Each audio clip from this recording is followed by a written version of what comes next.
Hi everyone, Alan from Newlands Nursery. Hope you are well and welcome to today's 5-minute Friday. And today we are planting up a herb container, but not just any herb container.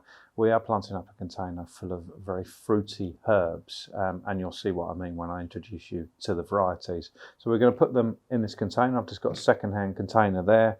We're going to add compost to it and put the plants in there. So this container is going to be really good for making things like summer drinks, adding to cocktails, but you can use them in cooking as well. But I tend to find they're better for drinks and teas and stuff like that. So let's have a look at the varieties. So start with this one here. This is a sage. This is pineapple sage. Now what it really reminds me, other than pineapples, what it really reminds me of is a lovely, almost like pineapple chunks, the sweets you used to get from a pick and mix. It has absolutely fantastic pineapple scented leaves, and those leaves can be used in teas and in drinks. The next one along is this one, which is strawberry mint. Now strawberry mint is quite an interesting mint in as much as it does have strawberry scent to it, but also has that element of mint to it as well. So it makes it really good. You can use it for lots and lots of different stuff. Very interesting in a tea, but equally good in summer drinks, cocktails and stuff like that. It's also one of those herbs that often has the scent at certain times of the year a lot stronger. You often find through the summer months it'll be more strawberry, if that's a word, than it will in other times of the year. And the last one is a new one to us, and this is orange balm. So you've probably heard of lemon balm, you might even heard of lime balm. Those two we've grown for a while. But orange balm is brand new to us, and it has, as you might suspect, it has orange scented leaves to it. So the orange scented leaves are really nice, and what it reminds me of is more when you take the rind of an orange off, or maybe grate an orange to add to a dish. It has that type of orange scent to it. So really good, again, teas, summer drinks, cocktails and stuff like that. So they're the plants, really nice plants just to grow in their own right, but we're going to put them all in one container so you can put it outside, maybe at the kitchen window, or maybe on the patio, and just pick the leaves off at your will.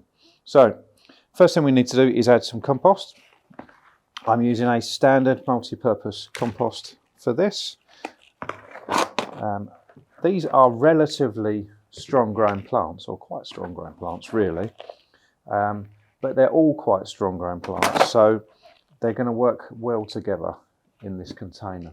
So I'm not pushing the compost down, I'm just smoothing it over. What I want to do is get the compost level to just shy of the top, so roughly about a finger's depth, just shy of the top there. And the reason for that is when we water it, if you fill it all the way to the top here, the tendency is, especially if the compost is dry, now I've pre-watered this, but especially if the compost is dry, the water will tend to spill over the side. So for the planting, we've obviously got 3 plants. We're going to plant them in a triangle shape. And that will give them all a nice bit of space to grow. So I've made the hole in the compost just bigger than this root ball.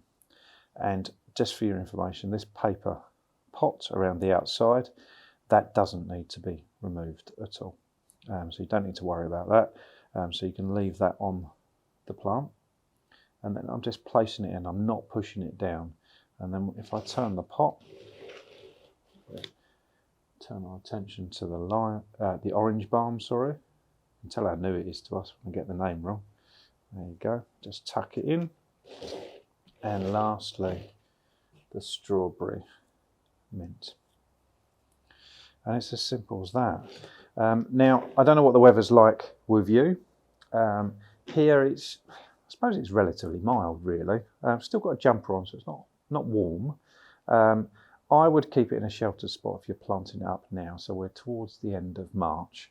They are relatively hardy plants, but we don't really want to get a frost on them, partly because, especially the pineapple sage, partly because we want it to grow well. So keep it in a sheltered spot. A conservatory would be great. It doesn't have to be a heated conservatory, that will be enough to get it growing. And yeah, that would be a good spot. Once it's bedded in, once it's rooted in, and when we go to, say, the middle of May, then it'd be absolutely fine to go outside all through the summer. And you'll be picking the leaves before you know it. So all that's left to do is give it a water. So I water it really, really well, as you would any container. Water them really, really well to begin with. Just get them to bed in nicely, get a nice lot of moisture around the roots, and it will grow away. If you've got any questions at all, as always with our 5 Minute Fridays, get in contact. See you soon.